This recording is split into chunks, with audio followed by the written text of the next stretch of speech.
Hi everyone, Chris here with My Old House Fix, and if you've been following along this door opening restoration, you can see we're getting to prep the doorway to accept the new door, and on this episode we're going to tell you how to do it. So here's the door opening we're starting to prep, and if you'll notice, we have a door right here. So let's dive in here and we'll show what's going on.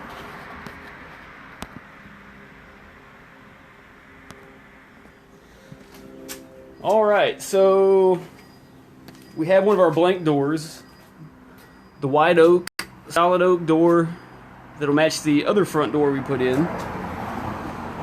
And so when we're done with this bad boy, in that opening, it should look just like the other front door that we have right here.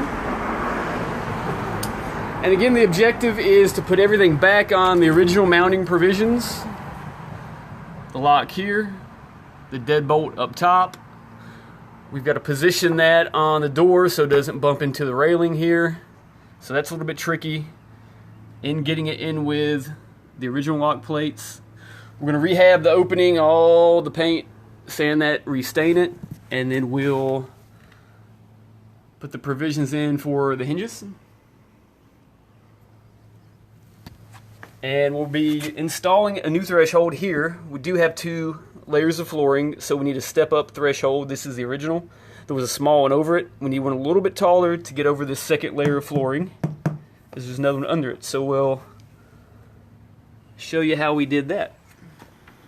So let's step over to the new door and the opening. So as I said, we've got the blank door here. And we'll be installing a Mortise lock with the skeleton keys, because that's always cool, right? That will drop down in this pocket here that we drill, down in flush. We'll show you how to do that in a second. Up in front, we'll have the deadbolt up above that. And here we have the hinges. So we'll hand chisel these out. Put the 3 new hinge locations in, 1, 2, and 3.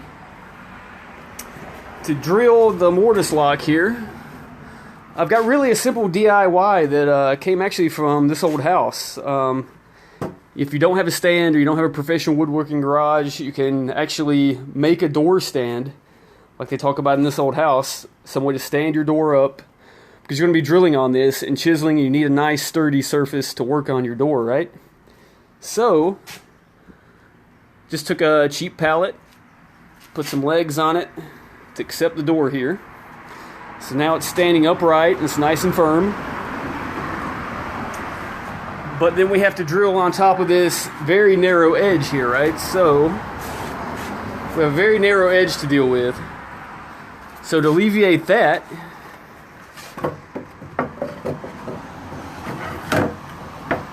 we have a drill guide. It's just 2 pieces of 2x12. A couple caps on top to hold it together, and now we have a nice wide surface. So when we take this portable drill press and we drill the pockets right here, right? We've got a nice sturdy surface for this to sit on. We can keep it level because you don't want to drill too far to each side or off to an angle, because you have a really thin area left on the sides. You don't want to drill through the side of your door, right? Because that Mortise lock has to fit down in a good portion of this. So we have a nice solid base for this to sit on. So we can put the Mortise lock down in this pocket. Again, the deadbolt, the 3 hinges.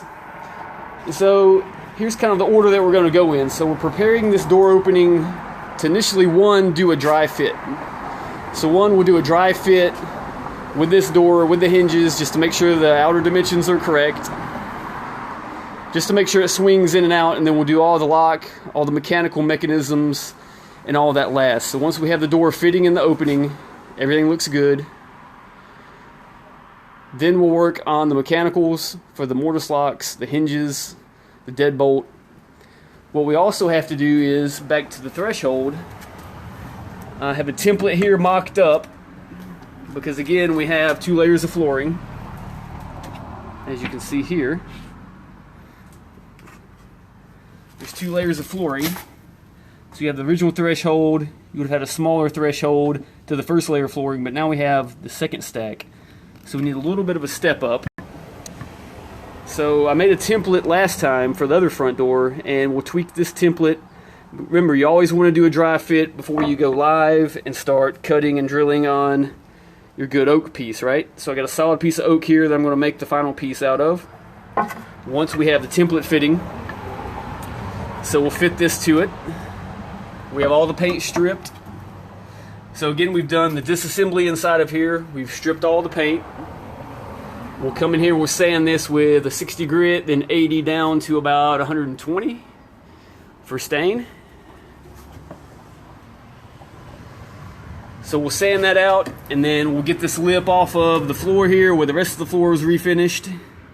And we have a lip here, so we'll get this sanded down so the threshold can sit nice and flat on top of that. So we'll mock that up and get the new threshold sitting level in here. So we'll start with a good base. We'll have a level threshold. And if the frame is out of square, we'll cut the door to fit the opening that's out of square.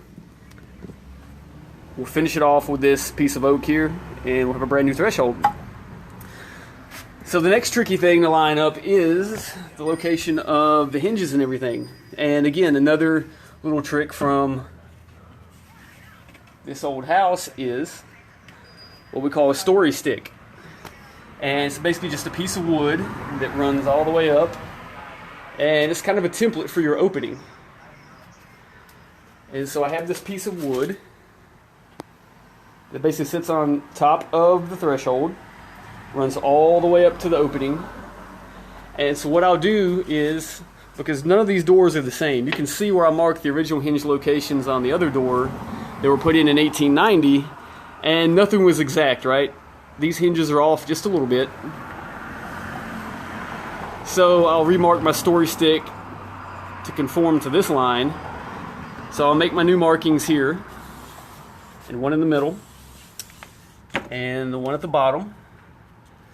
So this will give me a template of where to go mark my door to transfer all the exact measurements and locations where these hinge pockets sit onto the door. And then we'll do the same with the lock area location here. So we'll clean this up. I'll even maybe cut some of this out and do a patch wherever the lock falls. Same with the deadbolt up top. I know it looks pretty rough right now, but the other one looked even worse than this, and it cleaned up pretty well. So you'll be surprised to see how well this looks at the end when we clean this up. So again, we'll put the story stick up in here, and based on where that shelf on the door lands, we'll come in here and make a few marks. And once we have the door fitting in here too, it gives us a little more exact location. We can actually mark this door as it's swinging through the pocket, and we kind of know where everything lands. So that's pretty much it, guys. I'm going to get started here. Again, we've done the disassembly. Just to recap, we've scraped all the paint, stripped it back down to wood, of course wearing our protective equipment so we're not breathing this lead dust. We're going to come in here and sand it with 60, 80, then down to about 120, down to stain grade. Then we're going to come in and rehab the floor, get rid of this lip, dry fit our template, finish out our threshold, get this nice and level, and then we'll bring the door over like we said and start making the hinge pockets, the mortise pockets, and get ready to accept all the mechanical stuff into the door. We'll drill it. Once we get the door dry fitting in the opening with the hinges, then we can make all the marks where the locks are going to go. The hinge marks should already be in location, so that's not a problem. We'll leave about an 1/8 inch gap all the way across for weather stripping. Then we'll come back based on the door fitting in the opening, transfer the lock locations, make the marks, drill it, dry fit it once more before we do any stain and any top coating. We want to make sure the door is locking, opening, put the door seals on, make sure the door seals are sealing correctly. We want to do a complete total dry fit do a function check, lock check, seal check, everything before we do any final coating on the door, any staining, and any top coat. So once the door is fitting and locking, we'll pull it back off, do the final top coat, and this door will be good to go and look a little more like what we have here. Okay guys, I'm going to get to work. Just want to give you an overview of what's going on here, and I'll see you guys soon. This is Chris here from My Old House Fix, and I'll talk to you guys later. See ya.